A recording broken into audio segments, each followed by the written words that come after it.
हर साल कार्तिक मास के शुक्ल पक्ष की नौमी को आंवला नौमी या अक्षय नौमी मनाई जाती है। आंवला नौमी को ही अक्षय नौमी कहा जाता है और इस दिन महिलाएं आंवले के पेड़ के नीचे बैठकर संतान प्राप्ति और उनकी सलामती के लिए पूजा करती हैं। इस दिन आंवला के पेड़ के नीचे बैठकर भोजन करने का भी चलन है। आंवला नौमी के पावन दिन व्रत कथा को सुनने से बहुत लाभ होता है दोस्तों। तो आज हम आपको अक्षय नवमी व्रत की कथा सुनाएंगे। आप सभी लोग कथा को पूरा सुनिएगा। अगर अच्छी लगे तो मुझे कमेंट करके बताइएगा, वीडियो को लाइक करिएगा, शेयर करिएगा और चैनल को भी सब्सक्राइब कर लीजिएगा।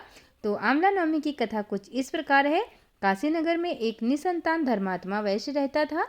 एक दिन वैश्य की पत्नी से एक पड़ोसन बोली, यदि तुम किसी पराये लड़के की बलि भैरव के नाम से चढ़ा दो तो तुम्हें पुत्र प्राप्त होगा। यह बात जब वैश्य को पता चली तो उसने अस्वीकार कर दिया, परंतु उसकी पत्नी मौके की तलाश में लगी रही। एक दिन एक कन्या को उसने कुएं में गिराकर भैरव देवता के नाम पर बलि दे दी।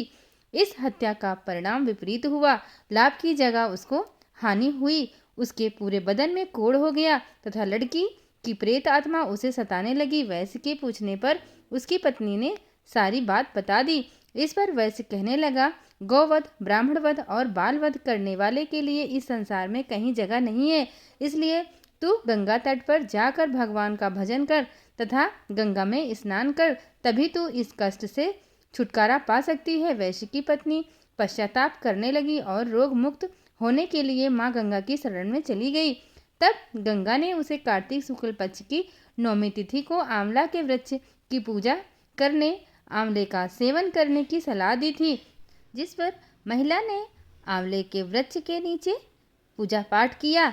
महिला गंगा माता के बताए अनुसार आंवला की पूजा भी की और वह रोग मुक्त हो गई। इस व्रत व पूजन के प्रभाव से कुछ दिनों बाद उसे संतान की प्राप्ति हुई। तभी से हिंदुओं में इस व्रत को करने का प्रचलन बढ़ा। तब से लेकर आज तक यह परंपरा चली आ रही है। अक्षय नवमी व्रत की दूसरी कथा कुछ इस प्रकार है। अक्षय नवमी को एक पौराणिक कथा काफी प्रचलित है जो कि हम आपको सुना रहे हैं।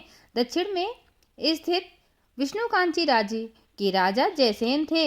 इनके इकलौते पुत्र का नाम मुकुंद देव था। एक बार जंगल में शिकार खेलने के दौरान राजकुमार मुकुंद देव की नजर व्यापारी कनकाधिप की पुत्री किशोरी पर पड़ी। मुकुंद देव उसे देखते ही मोहित हो गए और उससे विवाह की इच्छा प्रकट की। राजकुमार को किशोरी ने बताया कि उसके भाग्य में पति का सुख नहीं है और विवाह मंडप में बिजली गिरने से उसके वर की तत्काल मृत्यु हो जाएगी। इस बात को जानने के बाद भी मुकुंद देव विवाह के प्रस्ताव पर अडिग रहे। मुकुंद देव ने अपने आराध्य देव सूर्य और किशोरी ने भगवान शंकर की आराधना की। भगवान शंकर ने किशोरी से भी सूर्य की आराधना करने को कहा। भगवान शंकर के कहे अनुसार किशोरी गंगा तट पर सूर्य आराधना करने लगी। तभी विलोपी नामक दैत्य किशोरी पर झपटा। ये देख सूर्यदेव ने उसे वहीं भस्म कर दिया। किशोरी की आराधना से प्रसन्न होकर सूर्यदेव ने किशोरी से कहा कि कार्तिक माह के शुक्ल पक्ष नवमी को आंवले के वृक्ष के नीचे विवाह मंडप बनाकर मुकुंद देव से विवाह कर लो। जब दोनों इस प्रकार विवाह करने लगे तो अचानक से बादल गिर आए और बिजली चमकने लगी। जैसे ही आकाश से बिजली मंडप की ओर गिरने लगी, आंवले के वृक्ष ने उसे रोक लिया। इसके बाद से ही आंवले के वृक्ष की पूजा की जाने लगी। तो दोस्तों, उम्मीद है कि ये दोनों कहानी आपको बहुत अच्छी लगी होंगी। अच्छी लगी हो तो मुझे कमेंट करके ज़रूर बताइएगा। हम फिर मिलेंगे नेक्स्ट वीडियो में। हमारी वीडियो को पूरा देखने के लिए आप सभी का बहुत बहुत धन्यवाद।